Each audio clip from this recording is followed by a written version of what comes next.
திருவரங்கன் உலா ஸ்ரீ வேணுகோபாலன் அவர்கள் எழுதிய வரலாற்று தொடர்.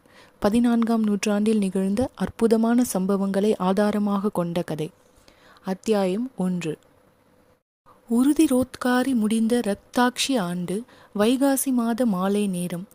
பகலெல்லாம் வெயில் தீய்ந்ததால் காவேரி கரையிலுள்ள தென்னை, கமுகு, பலா, கதலி வகைகள் யாவும் வாடி வதங்கி போயிருந்தன. மாலை நேர காற்று இடையே மிருதுவாக வீசும்போது மட்டும் அவை ஆடி சலசலத்து கொண்டிருந்தன. கோடையாயிருந்தாலும் வடதிருக்காவேரியில் நீர் ஓடிக்கொண்டிருந்தது. நதியின் பல பகுதிகள் ஆழமாக இருந்தன, எனினும் சில பகுதிகள் ஆழமில்லாமல் இருந்தன. ஆழமுள்ள பகுதி ஒன்றில் தலைக்கு மேல் ஒரு சுமையை தூக்கி கொண்டு ஒரு இளைஞன் அதில் நீர் படிந்துவிடக் கூடாதே என்ற ஒரே கவலையுடன் தத்தளித்து கொண்டிருந்தான். 2 ஆழமான பகுதிகளை கடந்த பின்னர் 3வது பகுதியினுள் இறங்கிய போது அவனுக்கு ஒரு சங்கடம் ஏற்பட்டது. இதுவரை நீரின் ஆழங்கள் அவனது கழுத்து அளவே இருந்தன. இப்போது அவனையும் அவனது கையையும் மூழ்கடிக்கக்கூடிய அளவுக்கு ஆழம் வந்தபோது மேலே தூக்கி வைத்து கொண்டிருக்கும் சுமையை எவ்வாறு தண்ணீர் படாமல் மறுகரைக்கு சேர்ப்பது என்பது பிரச்சனையாக இருந்தது. ஏதாவது பரிசலை அமர்த்தாமல் போனோமே என்று நினைத்தபோது பிள்ளாய் என்று குரல் கேட்டது. இளைஞனுக்கு சிறிது மேற்கே தலையில் தமது உத்தரியத்தை முடியாக கட்டிக்கொண்ட ஒரு பெரியவர் ஆற்று நீரில் நின்று கொண்டிருந்தார்.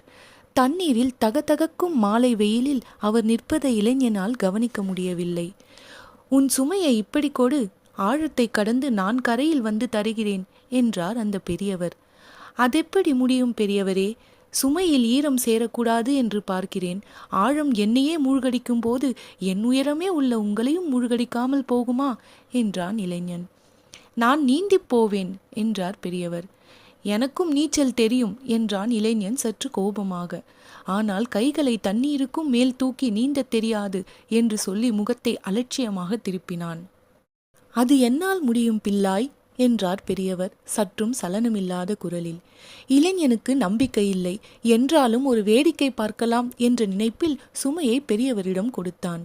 பெரியவர் சுமையை ஒரு கையால் மேலே தூக்கியவாறு தண்ணீரில் ஆழ்ந்து மறு கையால் நீந்தத் தொடங்கினார். கால்களும் ஒரு கையும் தண்ணீருக்கு மேலே வராமல் மிக லாகவமாக நீந்தி மறுகரையை அடைந்தார்.